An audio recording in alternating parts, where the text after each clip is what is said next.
Hi, I am going to try and do a talk-off video today. I have had such troubles uploading, and so I'm going to try it off of the DL2 site. I hope that this works. So my talk-off today is on Out of My Mind by Sharon Draper. And what a fantastic book this was. It really hit home with me as I work with adults with developmental disabilities. And I have a client that is so similar to Melody. She is cerebral palsy. She is nonverbal, in a wheelchair. So many similarities, brown curly hair, big brown eyes, and the fact that Melody even said that her mom wraps her in blankets to keep her warm, and her dad likes to unwrap the blankets and get her some air. And it's the same with my client as well. Is her mom sends her in sleeping bags and lots of warm blankets, and her dad says, oh, let her get some air. So this was a really neat book for me, and I started coming to work every day and really looking at my client. Jennifer is her name, and just really like looking in there and talking to her. And I normally talk to her and sing to her, and she smiles and loves the attention always. But I really thought this time, unfortunately for Jennifer, her other diagnosis is shaken baby syndrome. And so they do believe that there is brain damage, unlike Melody. But I just wonder, is there more to it than what meets the eye? So this was a really interesting book for me. So my main focus point, when you see me looking off, I have my notes over there. My main focus point today is that Melody Brooks uses her Elvira to get vocal freedom. Some of the things that come into play is, Melody was born with cerebral palsy. She is a very young female, age of 11 when this book is taking place, and she's remembering things all the way back almost to birth. She was born unable to talk. She talks about how she just soaks in every word and all of the music, and how she sees colors when she listens to musics and what she likes, but she has never been able to speak ever. She lives with her mother and father and her baby sister. Her parents are very loving and doting on her, and her mother has always thought that she has more inside than what she's been able to express.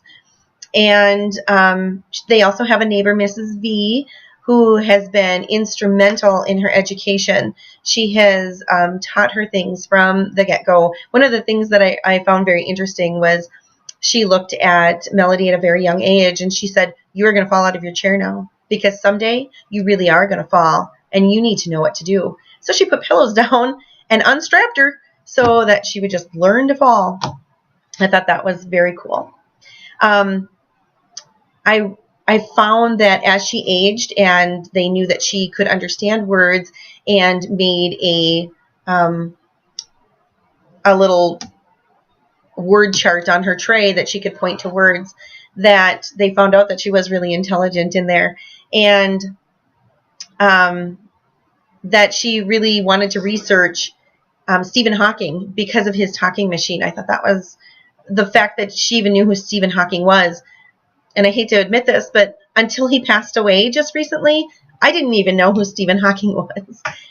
Her parents are working class, and I think that contributes to her being able to even get the Elvira, to have that freedom, because they have the financial ability to purchase, like even her electric wheelchair, to purchase her Elvira, because those are not inexpensive items.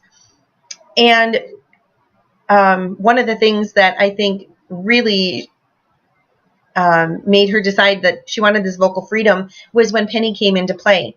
When Penny was born, I should say. She didn't come into play. When Penny was born, she was so worried that she was not going to be normal, and she was. And when she learned to talk, it was like you couldn't shut her up. And Melody just was like, I just wish that I could say a few words, let alone have somebody tell me to shut up. Because of her Elvira and her vocal freedom, Melody really gained some interest. She was just capable of so much. She tells her parents that she loves them.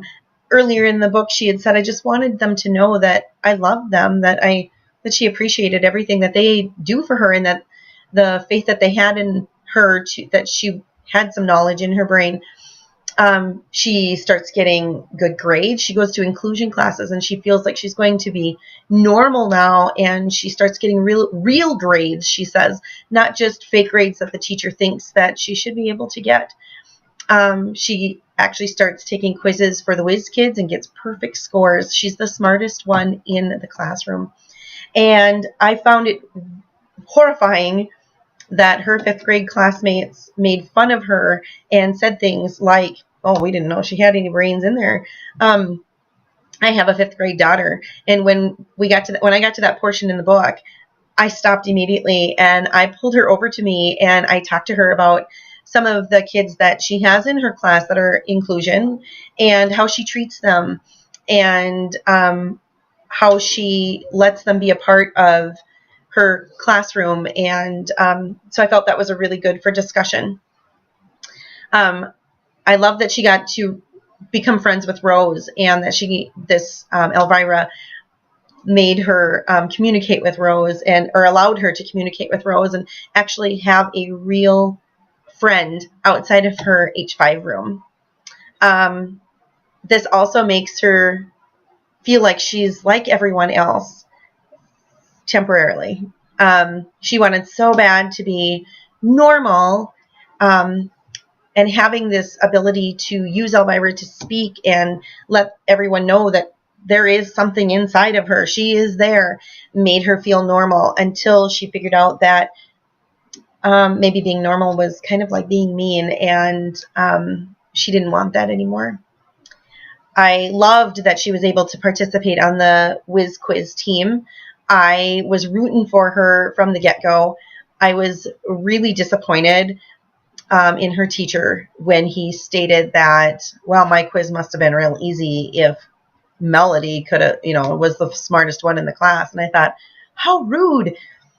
But I love that she was able to participate, and that the TV studio made a huge deal of it and really put it out there. One of the things that caught my attention was when the producer came and had made a special button for her at wheelchair height, and he said it was because of his son that he knew what height it was needing to be at, and that he was not capable of doing what she was doing. So that was pretty cool. And because of this freedom, she's able to tell her story, which like I said, I found fascinating, and it made me really look at my client so differently. A couple of the things that I had written down, I was intrigued by her desire to learn about Stephen Hawking and his abilities to communicate. She, in fact, initiated research about the talking boards rather than her teachers or her parents. Why hadn't they taken more initiative to learn about this? Was it that they just didn't have the time, or were they such a new device at the time that they didn't know that they had the ability of getting one for Melody? And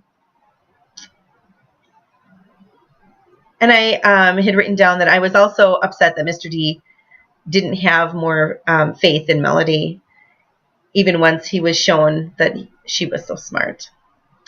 It's my job to help the student excel in any way possible. I want to believe in accomplishment even before it's proven to me. I feel like Mr. D didn't believe in accomplishment even after it was proven, and I want to be the opposite of that. I want to have that belief without them even having to prove it, that they are smart or that they're capable, they have the abilities to succeed.